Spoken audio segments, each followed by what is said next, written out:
get some speed, then turn into the countryside. Really see what this car can do. Turn right.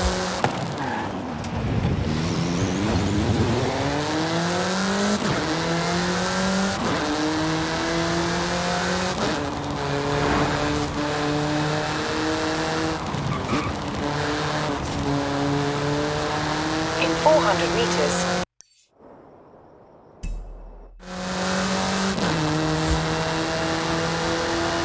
You want to tell me about the car, don't you? I thought you'd never ask! So VUL is an abbreviation. It stands for Vehicles of Ultra Lightweight and High Performance. It was started by two brothers, Guillermo and Iker Echeverria. Yeah, great speed! But let's see how you handle some corners. The VUL 05 is a track-focused supercar, designed and produced in Mexico, but tested and optimized in the UK. I even think I saw one at the festival when I was over there. We're driving the pre-production version of the VUL 05RR, the even more track-focused version. Somehow, the designers reduced the weight by 65 kilos and increased the power to nearly 400 bhp. Then they lowered the engine by 50 millimeters to drop the center of gravity and improve cornering. Impressive! They're pretty serious about the ultra-light part. The 05RR even has an option for titanium bolts, saving another 4.5 kilos. Less sightseeing, more going fast.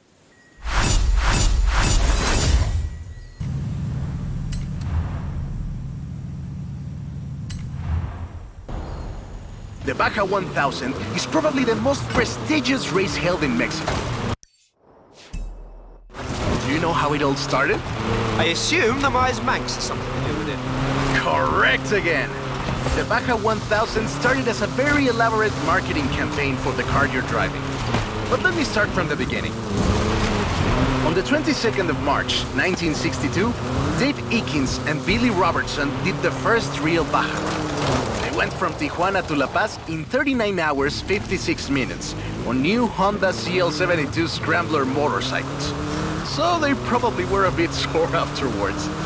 They got a lot of media coverage though.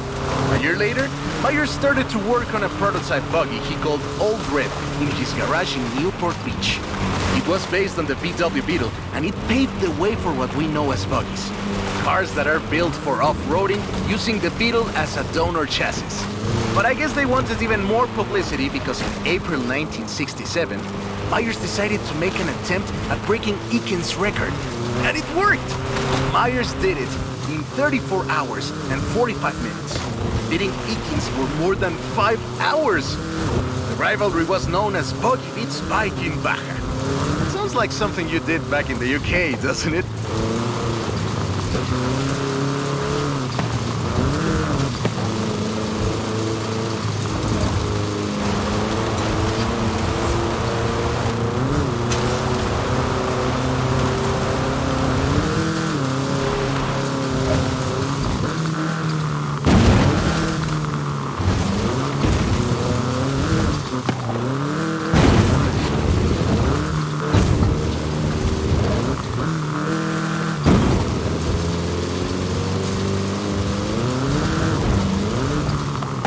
Myers Manx became an overnight sensation as a result, and suddenly they were friendly races all across the Baja. It wasn't long before they realized they needed something more organized, and that was Mexican 1000. Guess who won the inaugural event? Myers Manx?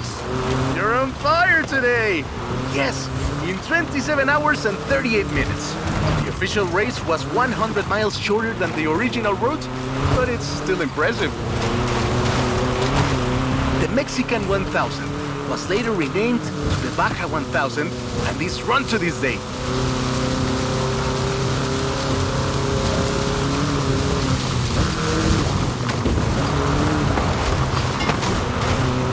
In 200 meters, turn left.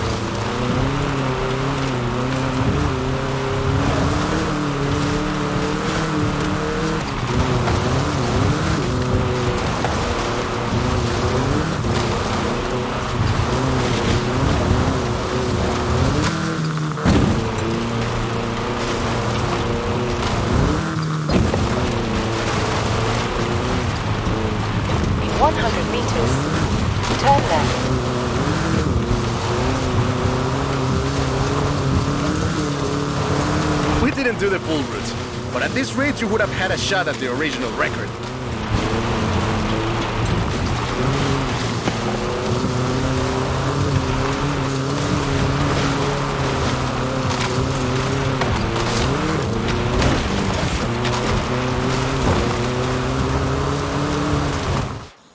I love that story. My abuela used to tell it to me at least. Right there?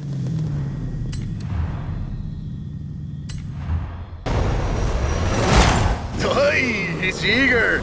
But this isn't really a street race. There's no checkpoints, just a finish line. So keep to the route and get there first. Nice overtake. It's hard to overstate the effect that the Beetle had when it arrived in Mexico in 1954. Before that, all we had were these huge American cars. So this new European-style car with its shape and light chassis and those adorable headlights and an engine that anyone with a tractor could fix was, well, a complete game changer. They were so exciting that they were displayed at the Ciudad Universitaria in Mexico City, and there were lines to come and see this new car. Production of the Beetle started in Mexico soon after 7 of them finished the Carrera Panamericana. Before that, people were a bit worried about reliability, you see. We Mexicans love a good-looking car, but a car that can do work is better. The Panamericana convinced us, and in '61, Automex had assembled 250 of them. By '62, the first plant had opened in Jalostoc, making 10 of them a day. We love that car. So another plant opened in Puebla in 1967. And in '71, El Bocho became the official taxi of Mexico City, which is why you see so many of them today. It's funny. The first Bochos were imports, or CKDs. But in 1971, we were exporting them to Costa Rica, and back to West Germany, Austria, Belgium, everywhere in Europe. That is a great car. Probably the most iconic car in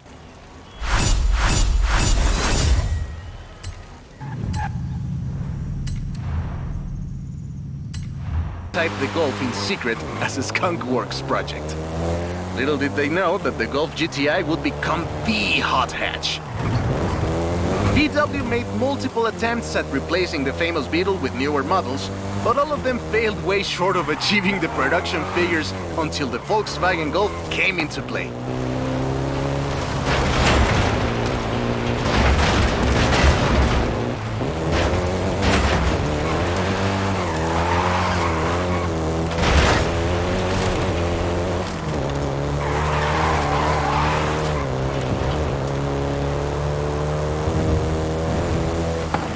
The first generation was released in Mexico as the Volkswagen Caribe and had quite a few variations, including the Golf GTI you're driving right now.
This was the fastest Golf in the range, with a 0 to 60 time of 5.1 seconds.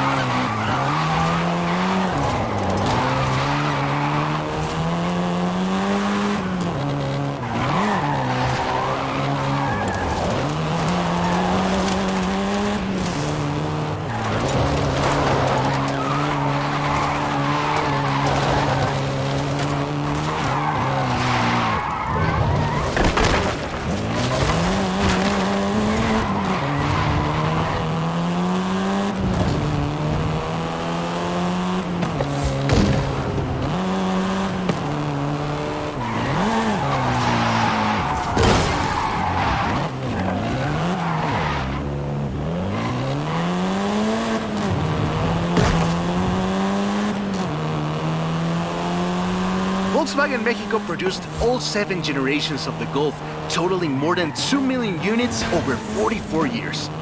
In fact, a lot of Golfs you find in the US were built here.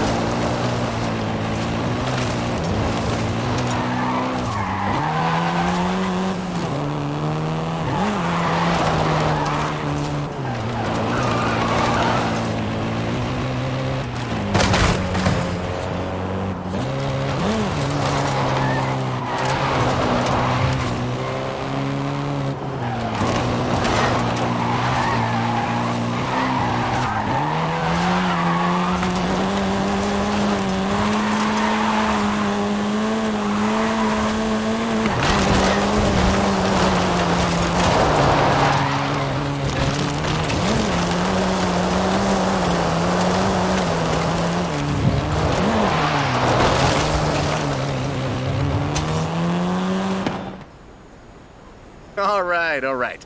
Enough driving around.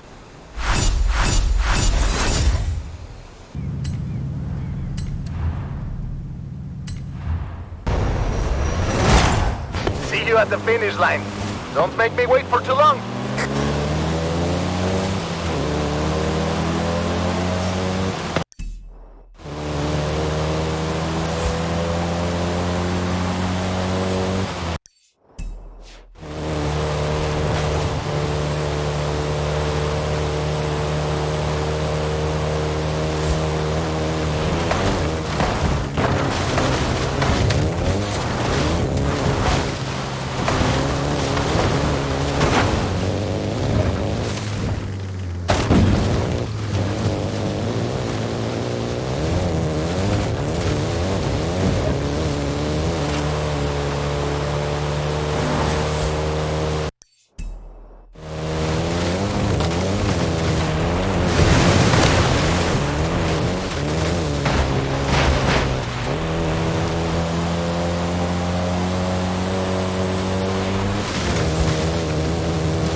What a race! I am... I hope you know some shortcuts. See you at the finish line. Don't make me wait for too long.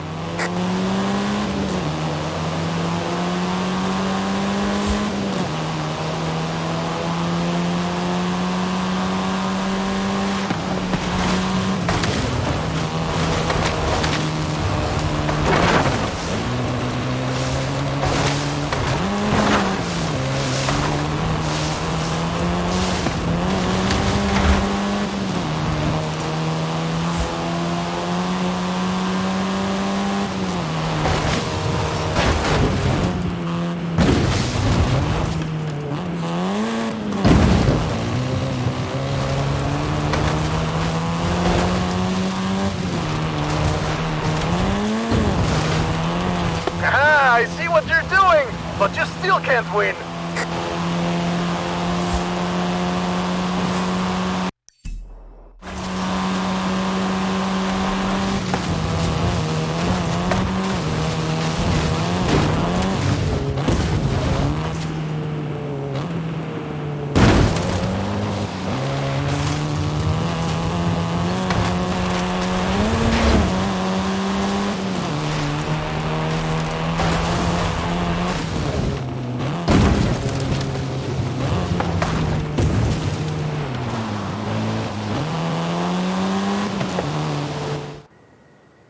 What a race!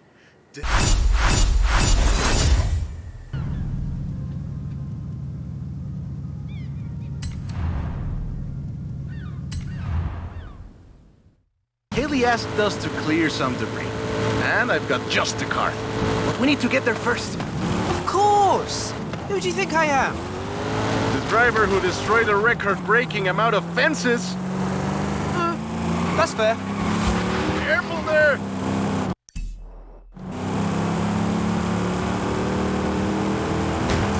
car is too old for this kind of driving.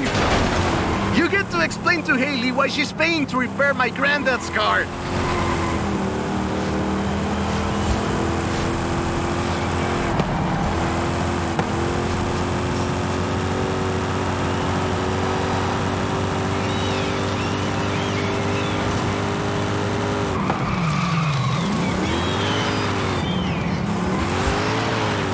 In 400 meters, turn right.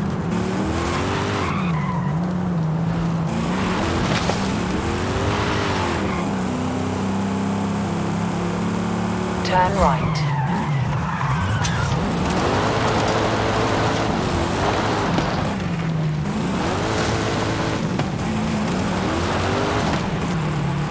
In 200 meters, turn right. Turn right. See? Got it here in one piece. And gave me a few heart attacks.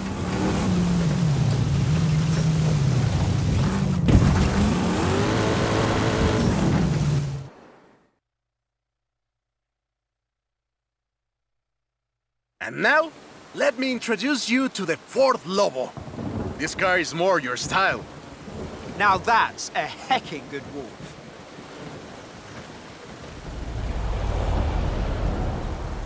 We call it Lobo here.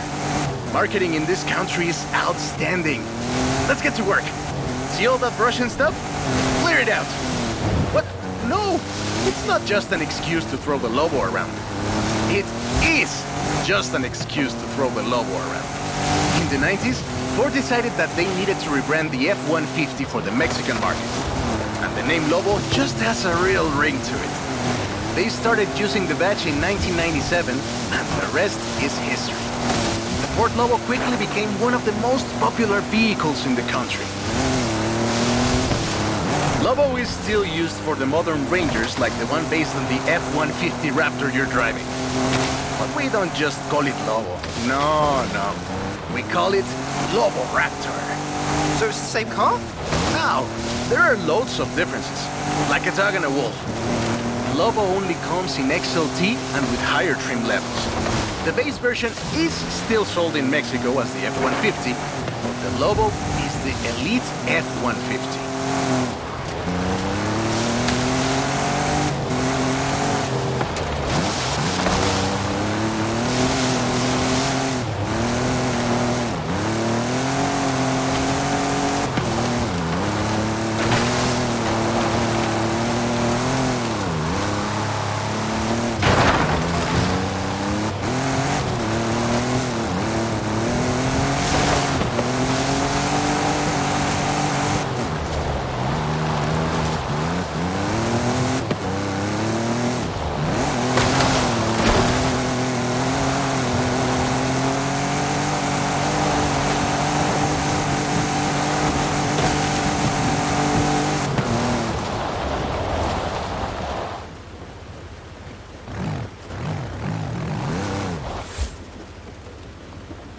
Buff right out.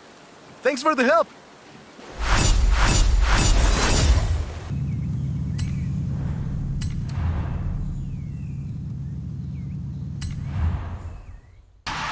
Let's take this down to the beach. Stick it in AWD if you like. There's some nice curves up ahead.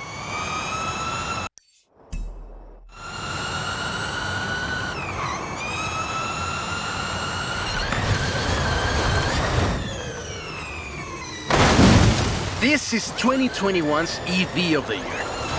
And it was up against things like the Taycan and the e-tron and the Recharge. It set 3 Guinness World Records, and it's inspired by the beautiful original Mach 1. And I'm telling you all of this because the Mach E was built right here in Mexico at Cuautitlán Assembly. Cuautitlán Assembly has been building cars since the 60s. And more than 2.2 million cars later, we're sitting in an actual space machine made here in Mexico. Quite a journey from Cougars and Thunderbirds and F-150s to this. This isn't just a prototype. Cuautitlán Assembly does a range of options for the Mach E. A 68 kilowatt-hour standard and an 88 kilowatt-hour extended range version. It will give you over 300 miles of range on a single charge. The Performance GT version is the really wild one. 0 to 60 in 3.6 seconds. This one is quite a bit faster. Honestly, when I first tried it, I had to go and sit in a quiet room for a bit. And I've flown airplanes in a storm. Hey, I have to keep this back. Be careful with it. Calm down. I know you like to go fast, but I had a big breakfast. It's wild tech. You can switch from all-wheel drive to rear-wheel drive at the touch of a button. And when you get into tuning, you can basically tweak every one of the 7 engines individually. It can make 1400 horsepower and a ton of downforce at 160 miles per hour thanks to the Aero 2. So what you're saying is, not bad for something that weighs more than that F-150 of yours. And there we go. Sunrise. Been found. In a barn, of course. And of course it's racing. Commit. There's Jamin. Guess he wanted one last race. Let's do this!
Porsche Carrera got its name thanks to Hans Hermann, who won the small sports cars category in 1954. He drove the Porsche 550 Spider and came 3rd overall. He was sick before the race, and his tires came off at the start. He really pulled through against the odds. Porsche had 6 cars competing in 1954, and all of them made it through the end. A lot of others didn't, let me tell you. Enjoying yourself, are you? Yeah, I kinda had a feeling you were. 1954 was the last year the original Carrera Panamericana took place. But it gave us the most famous Porsche model, the Carrera you're driving right now. The Carrera RS 2.7 was the first production street racing 911. It was built on the 911S 2.4, the fastest Porsche you could buy at the time, and a popular choice in the later Carrera Panamericana races. The race was revived in 1988 and ran to 2016, staying true to the original races with high-speed road stages. The routes for the race were carefully selected every year by planning committee and local government to ensure they were race-worthy and that they can be closed up for 2 hours. You could almost say they've been preparing for the festival for a very long time.